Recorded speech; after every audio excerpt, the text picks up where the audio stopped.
আমার প্রিয় ছোট্ট বন্ধুদের ছোটদের পাঠশালায় স্বাগত জানাই। ছোটদের পাঠশালার আজকের ক্লাসে দ্বিতীয় শ্রেণীর তৃতীয় পর্বের হাতির মা গল্পটি পড়ে শোনাবো। শুধু গল্প পড়ে শোনাবো না, তার সাথে এই গল্পে দেওয়া প্রশ্ন উত্তরগুলো করে দেখাবো। তাহলে চলো, কি পড়া বলা হয়েছে সেটা আমরা পড়ে দেখি এবং তার সাথে প্রশ্ন উত্তরগুলো করে দেখাই। তোমাদের বলে দিই, আমাদের কিন্তু সামনেই তৃতীয় পর্বের পরীক্ষা, তাই আমরা এখন থেকেই তৃতীয় পর্বের পরীক্ষার জন্য প্রস্তুতি নেব। চলো গল্পটি পড়ে দেখি। দেখো, গল্পের নাম হাতির মা। গল্পটির লেখিকা হলেন লীলা মজুমদার। দেখি গল্পটিতে কি বলা হয়েছে। তোমরা কিন্তু খুব মনোযোগ সহকারে শোনো, কেননা গল্পগুলো ভালোভাবে না পড়লে আমরা কিন্তু গল্প থেকে দেওয়া প্রশ্নগুলো ভালোভাবে উত্তর করতে পারবো না। তাই গল্প আমাদের খুব ভালোভাবেই পড়তে হবে। আর গল্প শুনতে কার না ভালো লাগে, তাহলে তোমরা মনোযোগ সহকারে শোনো। বলছে, বেশিরভাগ বুনো জানোয়ার সারা রাত যেখানেই ঘুরে বেড়াক না কেন, ভোর হবার কিছু আগে কোনো নদী বা পুকুরের ধারে এসে পেট ভরে জল খেয়ে নেয়, যাতে দিনের আলোয় আবার জল খেতে আসতে না হয়। কারণ দিনের আলোয় দেখা দেওয়া মানেই নিতান্ত অসহায় অবস্থায় শত্রুর চোখে পড়া। তাই ভোর আর সন্ধ্যা হলো ওদের জল খাবার উপযুক্ত সময়। এই সময়গুলো কিন্তু ছবি তোলার পক্ষে খুব ভালো নয়। সুখের বিষয়, সব জানোয়ার সেই নোনা পাথরে দুই এক চাটন দিয়ে যায়। তাদের শরীর রাখার জন্য নুনের দরকার হয়। একবার আমাদের এক ক্যামেরাম্যান বন্ধু কারো কাছে একটা ছোট জলাশয়ের কথা শুনেছিল। তার পাশে নোনা পাথরও ছিল। সেখানে দিনের বেলাতেও অনেক জানোয়ার জল খেতে আসতো। জলাশয়টা খুব ছোট, তাকে একটা গভীর গর্তও বলা যায়। ইংরেজিতে একে বলে ওয়াটার হোল। বন্ধুর ইচ্ছা কোনো জানোয়ার কিভাবে জল খায় তার ছবি তোলে।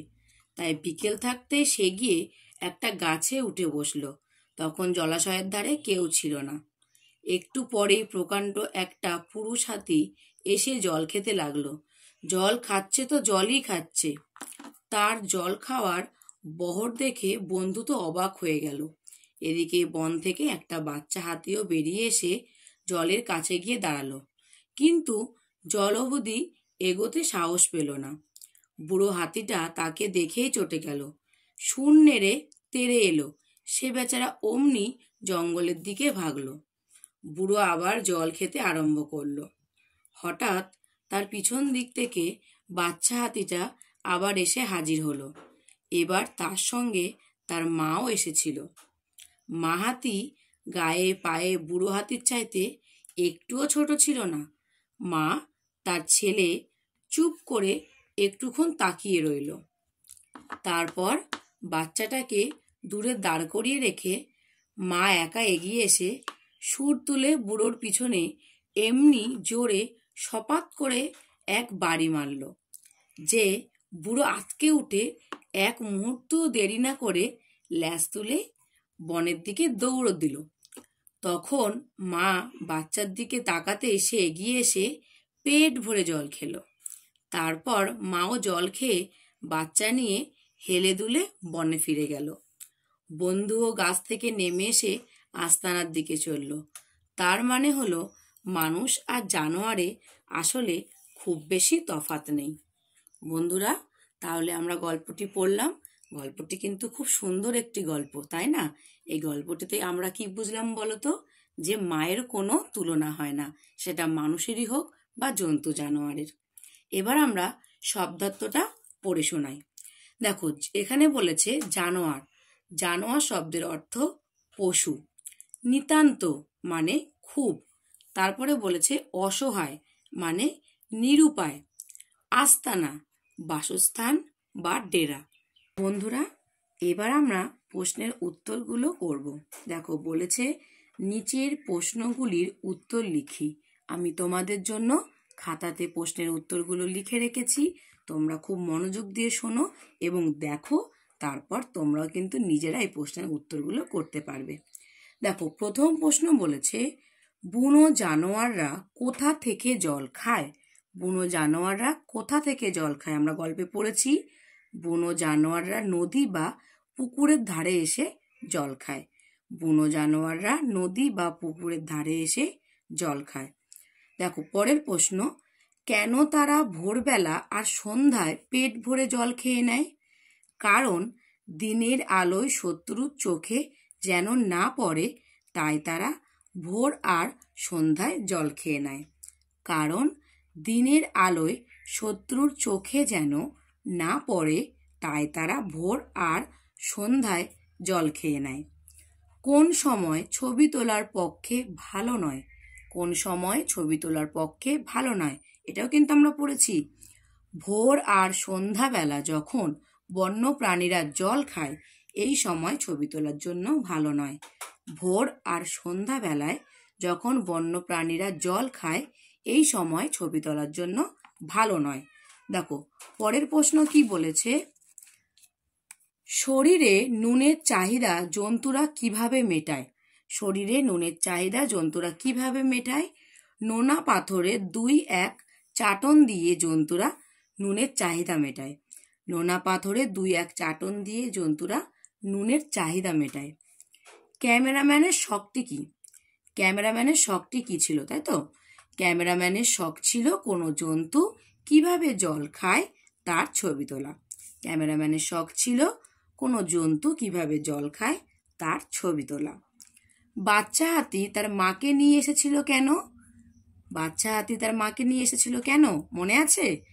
কারণ বুড়ো হাতি বাচ্চা হাতিটিকে জল খেতে দিচ্ছিল না, তাই সে তার মাকে ডেকে আনলো। কারণ বুড়ো হাতি বাচ্চা হাতিটিকে জল খেতে দিচ্ছিল না, তাই সে তার মাকে ডেকে আনলো। হাতিদের কাণ্ড কারখানার সময় ক্যামেরাম্যান কোথায় ছিল? ক্যামেরাম্যান গাছে লুকিয়ে বসেছিল। সন্ধে হওয়ার আগেই তো ক্যামেরাম্যান গাছে উপরে উঠেছিল, তো সেই সময় ক্যামেরাম্যান গাছে লুকিয়ে বসেছিল। দেখি এরপরে কি বলেছে। বলেছে 2 নম্বরে, গল্পটিতে যুক্ত ব্যঞ্জন আছে এমন এক শব্দ খুঁজে বার করি।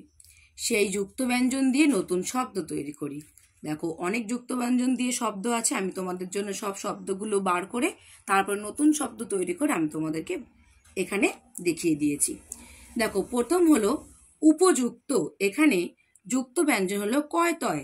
কয় তয় দিয়ে একটি শব্দ শক্ত, যখন ক যোগ ত কয় তয়।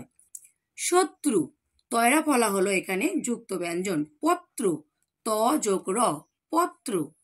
কিন্তু, ক্লান্তি, দন্তান্ন যোগ ত দন্তান্নয় ত এখানে যুক্ত ব্যঞ্জন।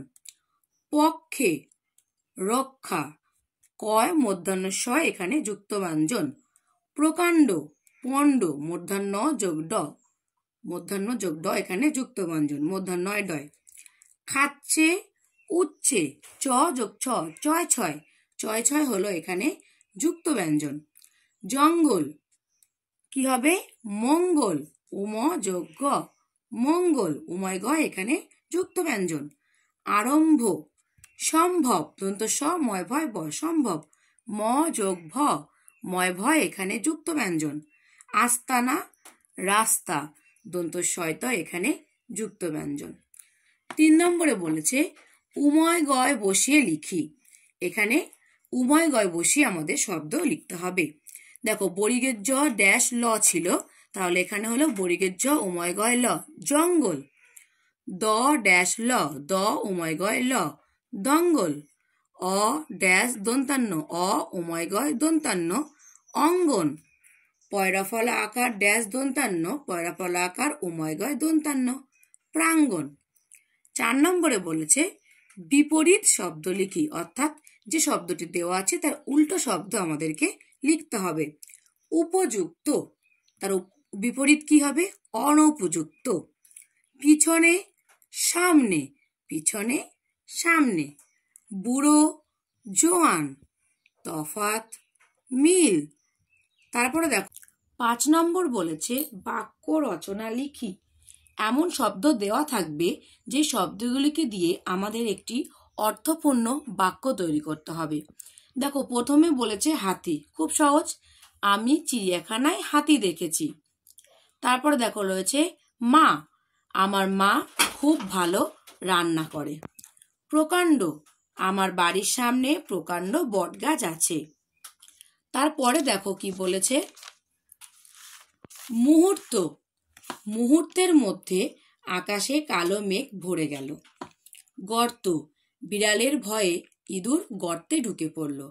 এছাড়াও কিন্তু তোমরা নিজের ইচ্ছে মতন এই শব্দগুলোকে নিয়ে বাক্য রচনা তৈরি করতে পারবে। আমি তোমাদের এগুলো করে দেখালাম, তোমরা নিজেরাও ইচ্ছা করলে নতুন বাক্য তৈরি করতে পারো।